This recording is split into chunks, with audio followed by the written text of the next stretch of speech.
بسم الله الرحمن الرحيم. الله ولي الذين آمنوا يخرجهم من الظلمات إلى النور والذين كفروا أولياؤهم الطاغوت يخرجونهم من النور إلى الظلمات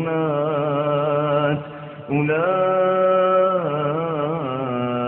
أصحاب النار هم فيها خالدون. مقبروں کی جانوں پر عرضیاں لٹکی ہوئی، یہ وہ منزل ہے جہاں ہے نیکیاں بھٹکی ہوئی. ان میں لکھا ہے، کیا لکھا ہے؟ کیا لکھا ہے؟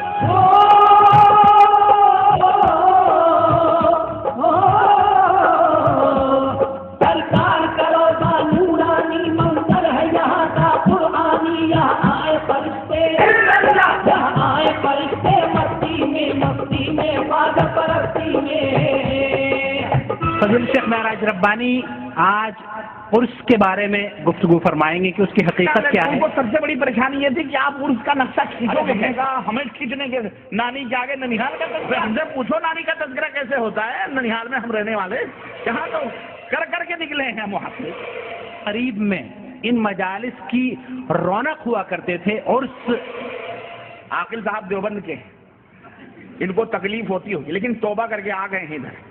آنے والوں کا یہ ہجوم اپنے خواجہ کے قدموں میں سلام عقیدت پیش کرنے کے لیے جا رہا ہے. کون سی درگاہ اور کون سا مزار اور کون سی قبر اور کون سا چلہ، کون سا چبوترا ہے جو آباد نہیں ہے؟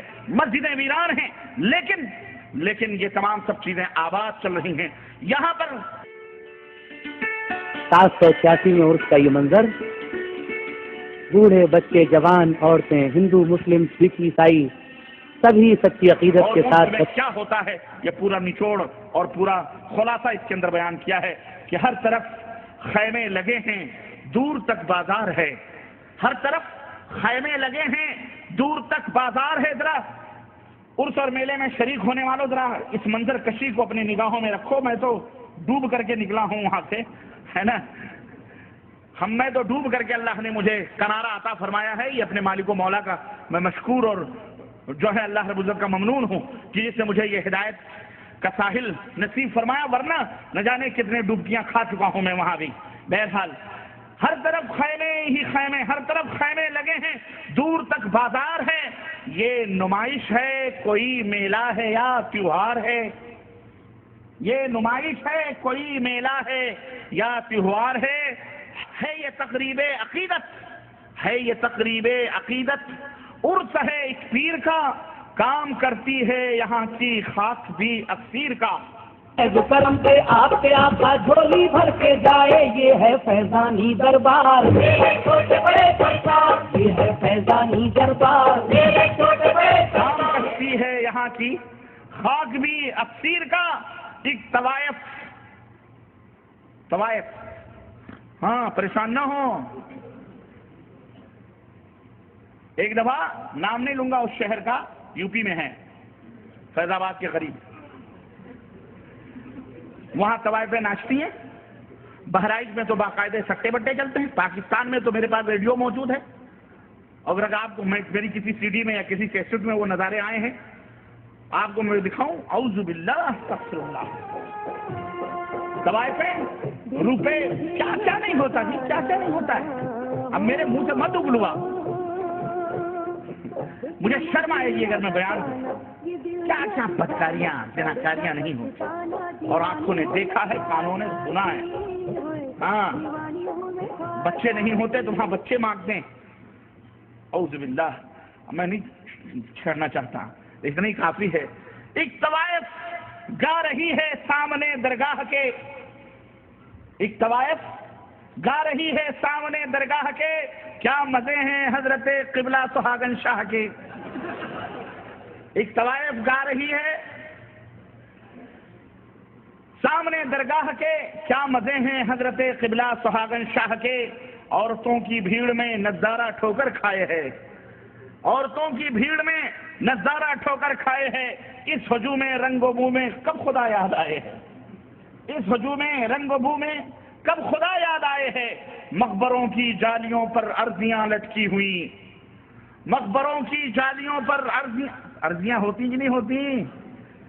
مقبرے تو مقبرے، وہ قرب و جوار کے پیڑ بھی بد شکل ہو جاتے ہیں، پیڑوں پر، درختوں پر، پتیوں پر، جہاں چاہتے عورتیں چوٹیاں کھول کھول کے باندھ رہی ہیں، ربنیں باندھ رہی ہیں، چوڑیاں لٹکا رہی ہیں، سب ہو رہا ہے۔ وہ منزل ہے جہاں ہے نیکیاں بھٹکی ہوئی، ان میں لکھا ہے، کیا لکھا ہے؟ ان میں لکھا ہے ہماری جھولیاں بھر دیجیے، ان میں لکھا ہے ہماری جھولیاں بھر دیجیے، درد دل سن لیجیے، مشکل کشائی کیجیے، درد دل سن لیجیے، مشکل کشائی کیجیے۔ آپ کو اللہ نے سب کچھ دیا ہے اختیار، آپ کو اللہ، اور اللہ کی قسم میں اس مسجد میں ہوں، عرضیاں تو میں نے بہت لکھی اور یہ عقیدہ تھا، واللہ بتلا رہا، یہ عقیدہ تھا، عرضیاں آپ آئے، یہ عقیدہ تھا کہ ہم لکھتے ہیں، یہ عقیدہ جا کے چادر کے نیچے آج بھی یہ منظر ہے، کسی بھی درگاہ پہ آپ جا کے دیکھیں، چادر کے نیچے وہ عرضیاں رکھی جاتی ہیں، اور یہ عقیدہ رکھا جاتا ہے کہ بابا باقاعدہ اس کو پڑھتے ہیں، مشکل کشائی کرتے ہیں، اور ایک ایک عرضیوں پر مرغا دیکھ کر کے ہم سوال کرتے تھے، کیونکہ ان کا وہ پوچھتے تھے کہ حضرت اس کا کچھ نظر آنا، دیکھ لیتے تھے، اگر پھٹا پرانا ہے دے دو 10-15 روپے دے دو، اور اگر ذرا اپ ٹو ڈیٹ ہے، ہاں 125 روپے، 2.25 لاکھ ضرور لگتا تھا، جیسے ہمارے یہاں نکاحوں میں لگتا نا 25,000 500 1.25 کتنا لگتا ہے؟ 1.25 لگتا ہے، وہ 1.25 کا پنچ ضرور لگے۔ یہ کیا ہے؟ یہ سب خرافات بدعات ہے، سمجھ رہے ہیں؟ لیکن بہرحال مولوی کرواتے ہیں یہ سب، ہم سب تو عرض کرنے کا مطلب یہ ہے کہ مرغا دیکھ کر کے پھانستے تھے، اسی حساب سے ہم اس کو مانگتے تھے، 500 دے دو، 200 دے دو، 400 دے دو، 25 روپے دے دو، کوئی بات نہیں، دیکھا پڑا پرانا ہے، رو رہا ہے، کیا کوئی بات نہیں چلتا، اس طرح سے عرضیاں۔ تو جناب عالی ان میں یہی ہوتا تھا کہ حضرت اس میں لکھ دو کہ نظر کرم فرمائیں، میری بیٹیاں جوان ہو گئی ہیں، شادی کروا دیں۔ غریب اللہ کی قسم آپ کو حیرت ہوگی، یہاں کوئی جاتے ہیں لیکن زیادہ تر غریب فقیر۔ ہمارے پیر کو جو تھا اس کو سب سے بڑی تکلیف یہ ہوتی تھی کہ زیادہ تر ہندو آتے تھے، وہ کہتا تھا باقاعدہ، اے وہابیوں تمہیں کب عقل آئے گی، بابا کی کرامت دیکھو کہ ہندو بھی مانتا ہے اور کھینچا ہوا چلاتا ہے، یہ وہابی بدعقیدہ مانتا ہی نہیں، آتا ہی نہیں ہے۔ اب سمجھ میں آتا وہابی کیوں نہیں جاتے تھے۔ ہاں، وہابیوں کی سمجھ میں خوب آتا ہے کہ وہاں کیا ہوتا ہے۔ ہندو مانتے تھے، ہندو تو خوب آتے تھے، خوب، ان کا تو ہر حرکت کرنے والی چیز ان کے ہاں کیا ہے، ہاں بھگوان ہے، اللہ ہے، سب کچھ مانتے ہو۔ ان میں لکھا ہے ہماری جھولیاں بھر دیجئے، آپ کو اللہ نے سب کچھ دیا ہے اختیار۔ میرا گل بھی ہے بہت مدت سے بے فصلے بہار، میرا گل بھی ہے بہت مدت سے بے فصلے بہار، یہ ملیدے، یہ بتاشے، یہ مٹھائی کے طباق اوہو چھوٹ گئے۔ یہ وہابی جو ہے نا بڑے خشک مزاج لوگ ہیں، یہ تو کرایہ بھی بڑا چھانٹ چھانٹ کے دیتے ہیں کہ حضرت آپ کا کرایہ کتنا ہو، 1 پیسہ نہ ادھر نہ ادھر۔ وہاں تو نظر ہی نظرانے تھے، اللہ کی قسم بتلا رہا ہوں، پیر تک چمایا ہے ہم نے، اللہ معاف فرمائے، گھٹنے تک چومے ہیں، واللہ بتلا۔ اور روب اتنا رہتا تھا کہ آنکھیں نکل گئی تو ہاتھ جوڑ کے فوراً کانپنے لگتے تھے۔ آدمی جب مشرک ہوتا ہے اسے ہر چیز سے خوف لگتا ہے۔ حاجی صاحب ہیں، 7 میں 10 حج کیا ہوا ہے، بازار جا رہے ہیں، تھوڑی دیر میں منہ لٹکائے ہوئے آ گئے۔ حجن اماں نے پوچھا کیا ہوا، بازار جا رہے تھے لوٹائے، تو بیگم بلی نے راستہ کاٹ دیا۔